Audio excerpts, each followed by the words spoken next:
Welcome to this video looking at how you can log a ticket on the SMT help desk. The SMT help desk is a one-stop location where you can log that you've got a problem with your computer, such as a screen isn't working, a piece of software won't load properly, or other issues to do with the device that will be dealt with by the HIS, or that you have a problem with a clinical system such as Rio that you need sorting out, or a development that you need to have made within one of our clinical systems that will be dealt with by the appropriate team within the MPFT digital service. To access the SMT help desk, you may have a shortcut on your desktop. So you'll see that I have here an SSHIS Service Desk Portal link on my desktop. If you didn't have that, then if you go to the internet and you scroll down on the Trust homepage, you will find this link at the bottom to help desks. And if you click onto that link there, here you have a list of the types of problems that you can report onto the help desk, but there are other problems that can be reported on there as well. But if you click onto that link, that will take you to the SMT website, where you'll see at the top you have any IT announcements about things that are going on at the moment. Now, if you've logged on one of our machines using your username and password, you should be able to click onto the continue option and it will know who you are and it will log you into your account on here. If not, you might need to use one of the login options to log in using your email and password or your domain and email credentials. But usually the continue option will work. So if I click on to continue there, that will take you to your page on the SMT help desk, where at the bottom you'll be able to see any major incidents that are affecting multiple people across the trust. So that might allow you to see that there's a problem that they already know about and it's already being dealt with so that you don't report it as well. You'll also be able to see your current tickets that you have open to be dealt with, and you would be able to go in and click onto the closed option to go and see your closed tickets as well, so that those could potentially be reopened if necessary. But in this video, we're looking at how to add a new ticket. So once you're on your page, you can go up to the top of the screen and you can click onto the add option and choose the raise service request option. And this will take you to the page where you can fill in the details about the issue that you have and add the ticket to the queue to be dealt with. So the first stage is that you have to identify what type of request it is that you're raising. So initially there's only this one drop down menu, and if you click into there, you'll see at the top you've got issues that will be dealt with by the MPFT digital teams, such as the clinical support teams. And below you have the types of options that would be dealt with by the Staffordshire and Shropshire Health Informatics Service. So you need to look through the list and try and choose the most appropriate option. Sometimes it can be difficult working out which option you need to choose, but if you can manage to select the correct option, this will speed up how quickly your ticket can be dealt with, because it should be assigned straight away to the appropriate team. But if you do choose the wrong option, that team will usually reassign it to the correct team.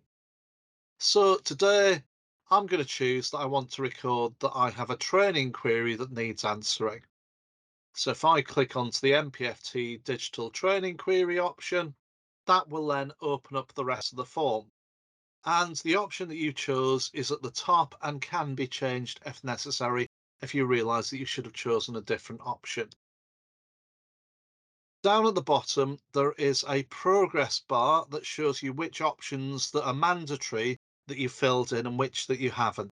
So you need to work your way down the form, filling in the appropriate information. And as you do this, these options should get ticked off.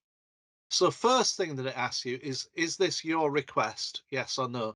So if you're making a request on your own behalf, you can leave it as yes, in which case it will have pulled through into the contact information your details. If you're raising a request on behalf of somebody else whose computer isn't working at the moment, you can choose no, and then you will have to search for the member of staff's name in this staff name box, and that should then populate the rest of their details. But I'm going to go back and say that it is my request. If these aren't the up-to-date details for you, you should change the details so that they are correct. In the next section, how would you like to be contacted?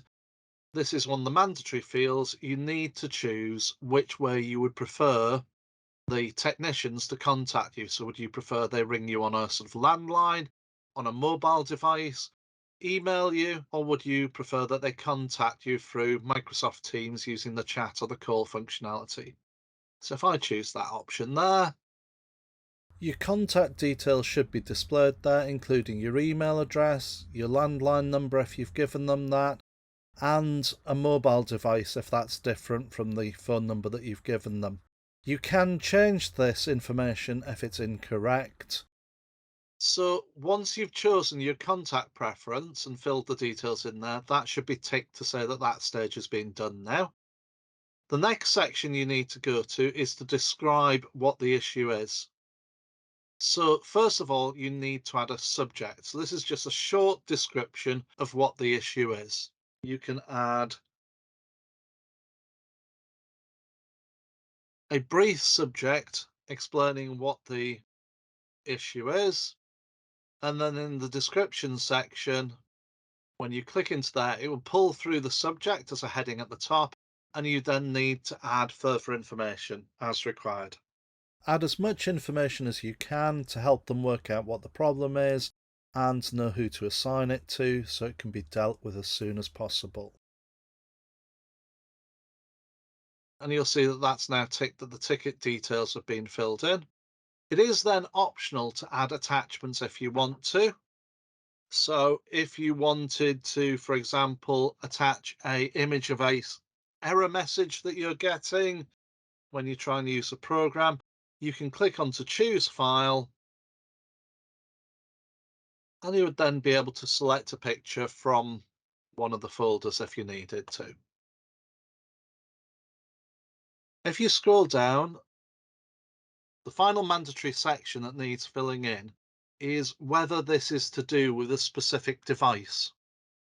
Now, not all issues are to do with a specific device. So, for example, that training issue isn't to do with my particular computer. But if it was on my computer that I couldn't load a piece of software that I needed to, then you will have a selection of the different devices that are associated with you that you could then select from. If the device that you want to report the problem with isn't listed in the list, you do have the option of saying, yes, of course, the question below where it says, otherwise, please provide details of a device asset. So if I click onto yes, of course, I could then add the asset number. Or if it wasn't to do with a specific device and I was having this problem on multiple devices, or it wasn't to do with a specific computer, such as a training issue or a request for a change to a RIO form, then you could say that that's not required for this particular ticket. Now, if it was to do with a particular computer, I could choose that computer from the list if need be, and that would fill in the details. So once you've chosen the appropriate option, you'll see that all the options are now ticked, and you can click onto the log ticket option down at the bottom of the form. You'll then get a confirmation message, and you can read the information there, and you can either choose to continue to actually log the ticket, or you can say, let me check over just to quickly go through the details again to make sure that everything has been entered correctly. But if I click onto the please continue option, I will then be able to see the details of that ticket. And if I click the back option, I can go back and add another ticket if I want to. Or if I go back to my home,